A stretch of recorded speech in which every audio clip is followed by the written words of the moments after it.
Pekný deň vám prajem, priatelia. Vítajte v Life Alchemy klube, kde sa ako tradične pozrieme na to, ako využiť, aktivovať a pochopiť energiu nasledujúceho mesiaca, teda energiu kovového kohúta, ktorá nás bude ovplyvňovať od 8.9. až do 7.10. Čiže celý september bude, dá sa povedať, pod vplyvom energie kovového kohúta. Čo to všetko znamená a ako túto energiu aktivovať a ako sa vašimi činmi zosúladíte s touto kvalitou energie, aby ste boli úspešnejší, zdravší a šťastnejší, sa dozviete v týchto videách. Čiže poďme sa pozrieť na túto kvalitu kovového kohúta. Hovorili sme, že v tomto roku sú 3 krízové mesiace a toto je jeden z nich, dá sa povedať posledný, ale skoro aj najsilnejší, dalo by sa povedať. Celkom výrazný konflikt vykazoval júl, kedy sme videli konflikt aj na nebesiach, aj na zemi, na úrovni bazy, ale prejavil sa ten júl skôr v tých požiaroch a v tých klimatických sférach. August sme očakávali možno istú tvrdosť, možno istú väčšiu agresivitu a podobne. Našťastie v zmysle toho globálneho sa neprejavil nejak extra špecificky a deštrukčne, na čo sú aj dôvody, o čom sme hovorili v minulom mesiaci, ale tento mesiac môže byť taký druhý najhorší, prípadne môžu sa tam vytvoriť veľké problémy, neočakávané, nevyspytateľné, pretože na úrovni nebeskej to až taký problém nie je, čiže tá drží celkom pokope tento mesiac fajn, ale úroveň pozemská, máme mesiac kohúta, ktorý vytvára z energiou roku tzv. 6 konfliktov. 6 konfliktov je kvalita energie, ktorá prináša do životov ľudí absolútny opak. Je to dobrá energia teraz, dobrá kvalita na čistenie si starých vzorcov, keď je človek pripravený odhodiť staré, prečistiť si život, spraviť si v živote takú rekapituláciu, pozrieť sa na veci úplne z iného pohľadu. Ale samozrejme 6 konfliktov znamená, že prichádza do života opak, ale aj ten nechcený, nevidený v nás, to znamená ten vnútorný tieň sa vyťahuje a ukazuje sa vo svete na úokol. Čiže čo sa buduje? Agresia u ľudí nepripravených na tento pohľad, že svet je zrkadlo a nevidia ešte tento vplyv, tak znamená, že budú agresívni voči tomu, čo sa deje, aj voči iným ľuďom, ktorí majú opačný názor, pretože nechápu, že to je ich odrazom a obrazom toho neprijatého. A čím viac vecí a aspektov vnútri našich programov máme neprijatých, tým viac sa projektujú vo forme vonkajšieho sveta, vzťahov, vo forme zdravia a podobne. Čiže toto je základná rovina, ktorá sa bude tento mesiac spúšťať, tzv. Čistenie z týchto 6 konfliktov. Tradične, ak ste počúvali na začiatku roka, tak viete, ak máte vo svojom osobnom bazi kohúta, že toto je rok veľkých zmien, kedy sa netreba určite bať robiť zmeny, pretože ak spravíte zmenu vedome, vykročíte na cestu nového životného štýlu, prípadne prečistíte si staré vzorce, nastavenia, vzťahy a podobne. Ak to spravíte vedome, tak potom to už nemusí prísť nevedome. Čiže vždy je lepšie, keď máte túto zmenu vedome pod kontrolou, ako keď príde nevedome a ste potom odstavený, čiže príde šok, príde rana osudu v úvodzovkách, ale to je iba nevyhnutná zmena na základe toho, čo sa deje na úrovni energetiky. Čiže tú zmenu chceme zažiť vedome a byť otvorený novým možnostiam v tento mesiac, obzvlášť ak máte energiu kohúta vo svojej osobnej tabuľke, čiže ono to zosilní. Tento mesiac je špecifický čím? No voľbami, všade nám to omielajú a poďme si aj o tom povedať, samozrejme. Voľby sú vecou, kedy sa rozhoduje o v úvodzovkách budúcnosti štátu. A samozrejme nie náhodou to padlo na tento veľmi krízový mesiac, kde prevláda konflikt. Prevláda tam silný konflikt medzi rokom a mesiacom.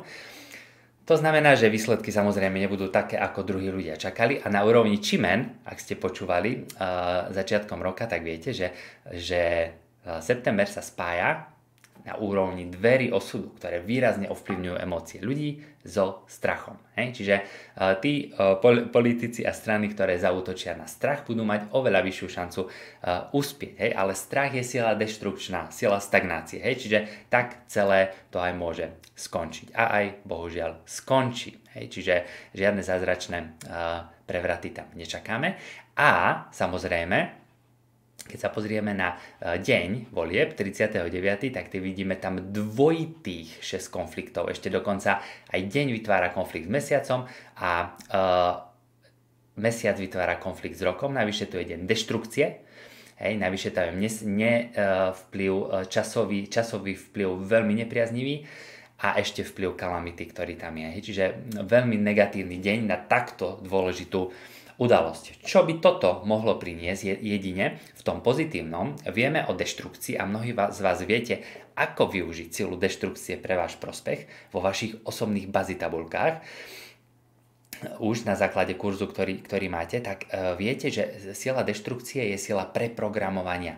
Čiže ľudia, ktorí chcú a sú schopní stratiť svoje doterajšie ilúzie a sú ochotní pustiť sa starých vzorcov a nastavení, tak to je niečo neskutočne dobré. Toto sa môže diať aj na úrovni toho vyššieho celku, čiže na úrovni volieb, keď je to deň deštrukcie samozrejme.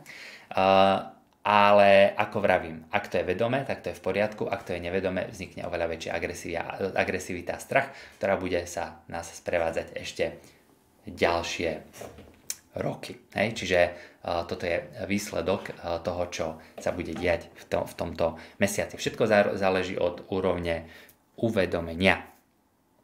Možno viete, že energia kohúta je často spojená s energiou pýchy. Čiže v tomto mesiaci si treba pozor dať na pýchu a na ego, ktoré vás môže istým spôsobom prevalcovať. A aj väčšinu drvivú skupinu ľudí prevalcuje pri tých aj politických a iných rozhodnutiach. Preto na to si treba dať pozor a byť opatrnejší a vnímavejší.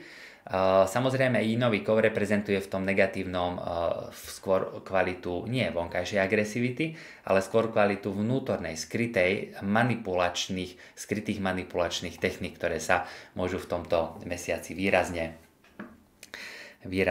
aktivovať. A keď si všímate okolitý svet a kampane a médiá, tak hneď aj viete, ako to veľmi pekne funguje a ako to krásne sa zladí s tou energetikou tej udalosti volieb, keď už sme pri tom. Jediná dobrá správa je tá, že napríklad ten mesiac začína vo veľmi priaznivý deň, veľmi úspešný, excelentný deň troch harmónií, čo je super správa. Pretože tento deň, keďže začína ten mesiac v tento deň, tak môže ovplyvniť chod udalostí v tento mesiac. Čiže nič nie je stratené, samozrejme. Čiže ako keby to bude taký vyvažovací element k tým konfliktom, ktoré sú tam. Ale deň súvisí emócie ľudí na najhlbšej úrovni, na úrovni pohľadu na nás samých, na vzťahy vo vašej rodine, na vzťahy, aký máte vzťah sami so sebou a od toho bude záležať, či sa tie harmonie prejavia alebo nie. Ak sa bude sústreďovať človek na vonkajší svet veľmi, na to, čo prichádza zvonku k nám, tak môže sa skôr prebudiť aktivácia tých 6 konfliktov a deštrukcie. Ak sa bude pozerať sám na seba, tak sa bude viacej prebudzať energia troch harmónií. Čiže to je dôležité rozdeliť a na základe toho potom k tomu pristupovať. Čiže to je pohľad. Samozrejme, pozrieme sa vo videách aj na úroveň Qimen, ako presne aktivovať Qimen na základe vašej orientácie a ktoré sú tie správne sektory. Poďme si vybrať špeciálne dátumy, ktoré sú veľmi vhodné na aktiváciu. Poďme sa pozrieť na aktiváciu v priestore a na úrovni, samozrejme v poslednom videu na úrovni zdravia si povieme, ako harmonizovať zdravie v tento mesiac, pretože to je dôležitý mesiac pre zmenu životného štýlu. Či už aj na základe 6 konfliktov, kedy máte veľkú šancu prispôsobiť sa zmene, prípadne vytvoriť niečo úplne nové vo vašich životoch, čo ste ešte nerobili a bude to mať dlhotrvajúci efekt. Ak spravíte zmenu v tento mesiac, dokonca konflikty vám môžu veľmi rýchlo pomôcť, pretože vyskočíte z tej starej paradigmy. Síce aj za úkor vyskočenia zo zóny komfortu, ale ak to človek vydrží, tak sa zmení a môže mu to excelentne pomôcť. Hej. Čiže toto je dobrá správa.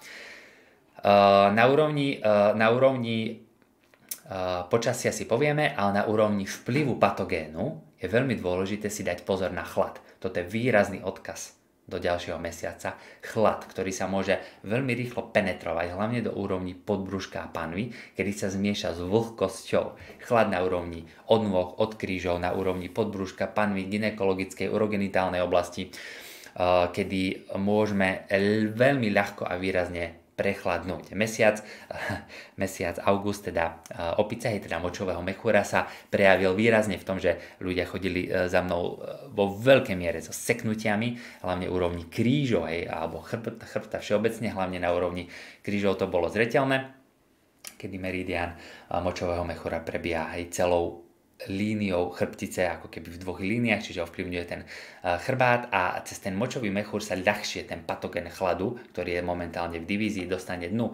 Preto prehrievať, aktivovať sa prehriatím, používať moxu, používať jemne škoricu, používať sušený zázvor, používať teplé zahrievajúce čaje, používať fenikel, anís, používať stravu, ktorá je teplá, je veľmi dôležité, a vyradiť a odstrániť chladnú stravu z jedálnička. Chladnú a vlhkú stravu na úrovni mliečnych produktov, na úrovni surovej, nadmerne surovej stravy, surovej zeleniny, ovocia, hlavne tropického a podobne. Teraz ten chlad nás môže výrazne ovplyvniť a spôsobiť problém. Hej. U niekoho ešte väčšiu stagnáciu, u niekoho väčší zápal. Hej, ale poďme sa pozrieť na super časové okná, ktoré môžete využiť v tento mesiac.